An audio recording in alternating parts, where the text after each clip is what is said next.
Hey guys, welcome back to our urban homestead. Today I'm making pear butter and I thought I would bring you along on the process. So grab your jars and let's get to canning. First, I've got to clean these pears so they are soaking in baking soda and vinegar and water.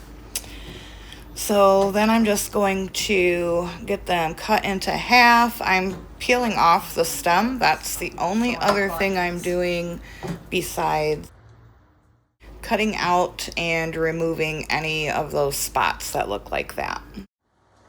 All right, now that the pears are all halved and in the roaster, I've got maybe 2 tablespoons of lemon juice here, and I'm just gonna pour that in.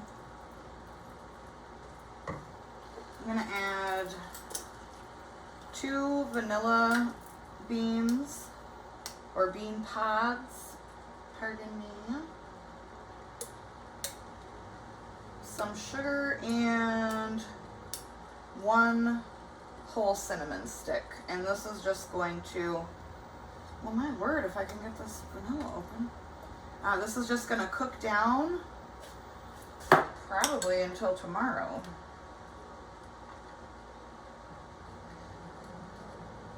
Make sure you split your vanilla pods open, guys. How much sugar am I gonna add? I don't know, because these pears are very sweet to begin with. So I'm gonna start with maybe 3 cups for this whole roaster. And then I'll give it a taste later.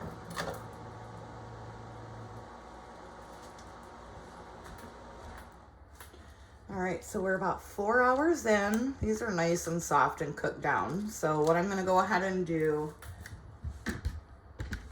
is I have my food mill and I have a large stock pot here. I'm just gonna go ahead and get these milled. That way I can put this pot on the stove and we can cook this down into butter. This, at this point, would just be pear sauce. And we want pear butter.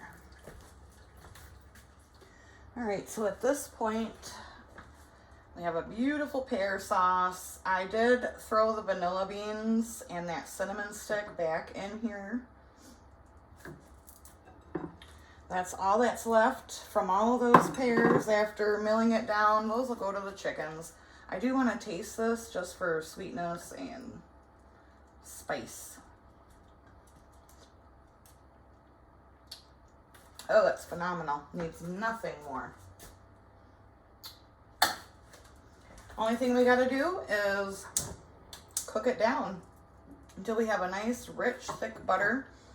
So I'll leave this on the stove for the next couple hours to just simmer and evaporate off all that water. It's pretty thick, but not thick enough.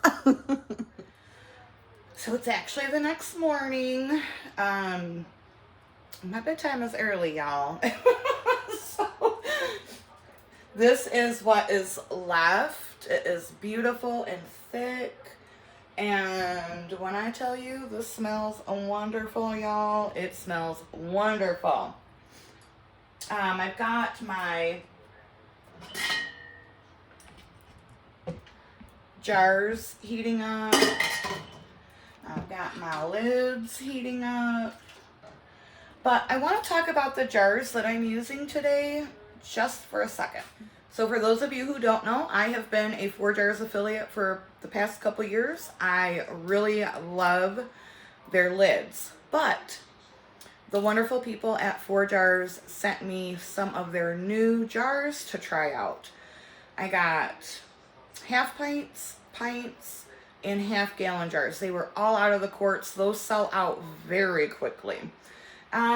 Now, a lot of people are talking about how expensive the 4 Jars, new jars are. And while they are a little more pricey than Ball, I want to talk to you about why I think it is worth the investment. And I'm not saying this because they sent me the jars, okay? I actually already have another order placed that I'm paying for with my own money because I really, really do think these jars are wonderful. I've canned with them 2 times before I have done this video just because I like to stand behind products that I promote, right? So, you know, a lot of people talk about how they miss those old canning jars that were like really thick and heavy, like our grandparents and some of you, your parents canned with. I'm here to tell you that 4 jars is the jar you're looking for. In my opinion, far superior to ball. I haven't used ball lids and I can't even tell you how long. Probably 5 years. I feel like the quality of their lids has substantially gone down. So 4 jars is my go-to. And let me show you why I think these are worth the investment. These jars will last you a lifetime. I still have some of my grandmother's old jars. I have some of my mom's old jars.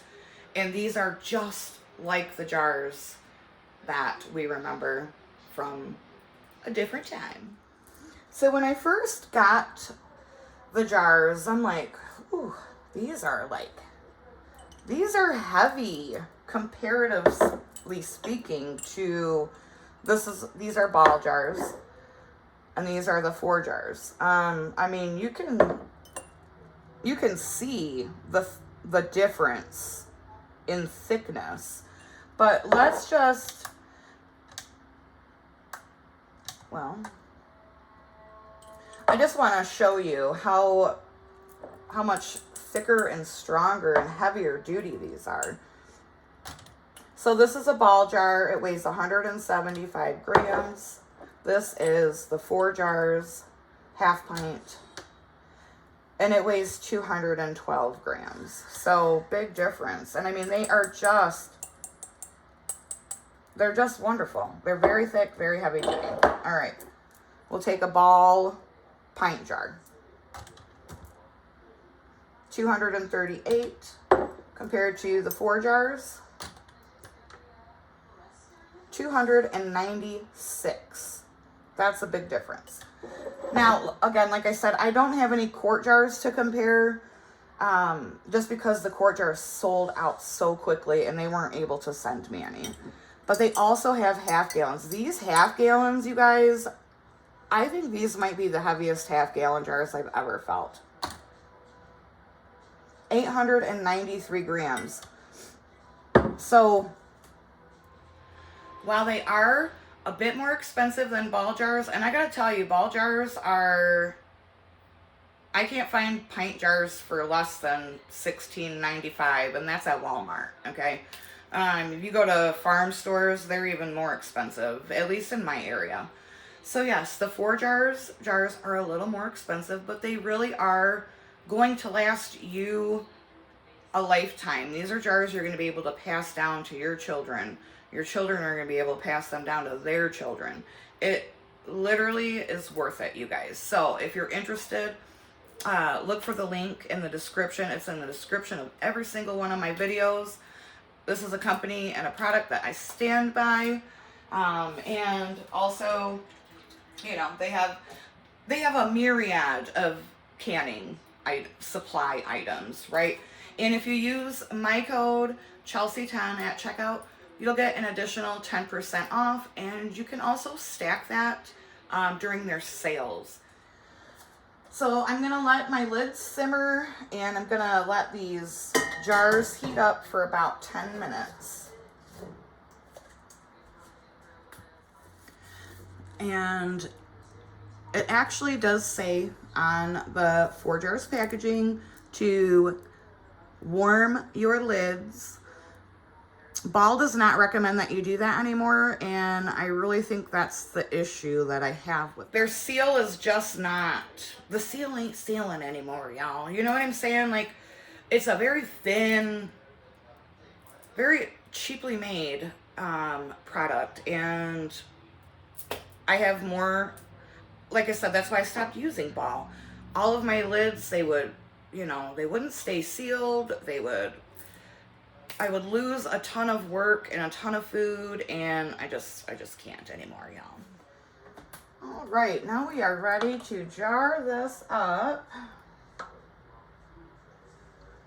Everything is hot. jars are hot, our pear butter's hot, our lids are hot. So we're gonna fill this to a 1/4 inch headspace.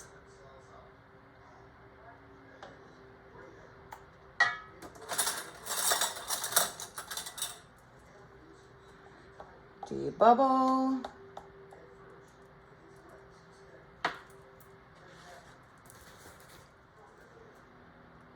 Clean the rim of your jar.